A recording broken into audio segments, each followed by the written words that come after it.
జై శ్రీరామ్. శ్రీ గురు చరిత్ర 5వ అధ్యాయము. శ్రీక్షేత్ర పిఠాపురమున శ్రీపాదవల్లభ అవతారం ఆవిర్భవించిన అధ్యాయము. అవతార ఆవిర్భావ సమయము భాద్రపద శుద్ధ చవితి. అవతార పరమాప్తి సమయము ఆశ్వీజ బహుళ ద్వాదశి.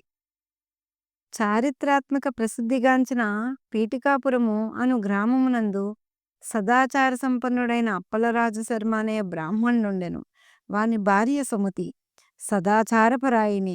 ఆమె సద్గుణములతో ఒప్పుచు పతి సేవాపరాయణురాలై ఉండి తృప్తితో కాలం గడుపుచుండెను. ఆమె అనసూయ వలె మహాపతివ్రత.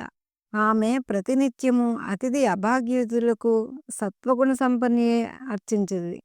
ఒక దినమున వారింట పితృప్రియమైన ధర్మశ్రాద్ధం సంభవించినది.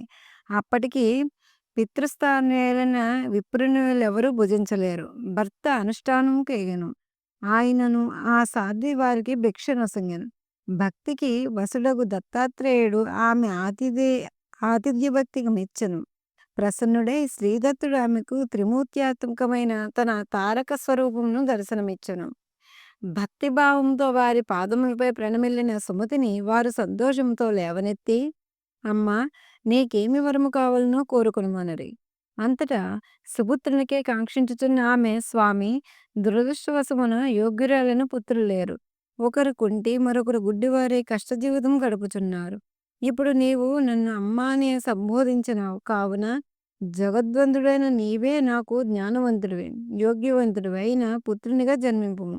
అమ్మా, అన్న నీ వాక్కును నిజము చేయవలను అని అర్థించను.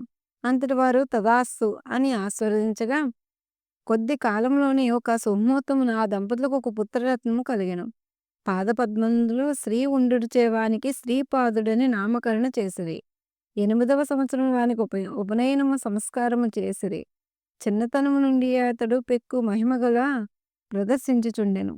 16 సంవత్సరముల ప్రాయంలోని అతడు తల్లిదండ్రులను, నేను బ్రహ్మచారుడుగా నుండెదను, లోక కళ్యాణార్థమై దేశాటనకు వెళ్ళుచు అనుమతినియ్యవలని కోరెను. అంతటి వారు పూర్వము వరమునొసగినప్పుడు శ్రీదత్తుడు శ్రీపాదుడు అవతార పురుషుడని చెప్పగా ఆ మాటలను మననము చేసుకుని వాని కోరికను తిరస్కరించక అనుమతించిరి. దేశాటనకు బయలుదేరారు శ్రీపాదులు వారు. అంగహీనులైన తన సోదరులు కృపాదృష్టితో చూడగా వారిరువురు పాదములు నేత్రములు పొందినవారే యోగ్యులుగా మారిపోయేరి. శ్రీపాదుడు తల్లిదండ్రులకు అనుజ్ఞగాంచి కాశీనగరం పయనమయ్యారు.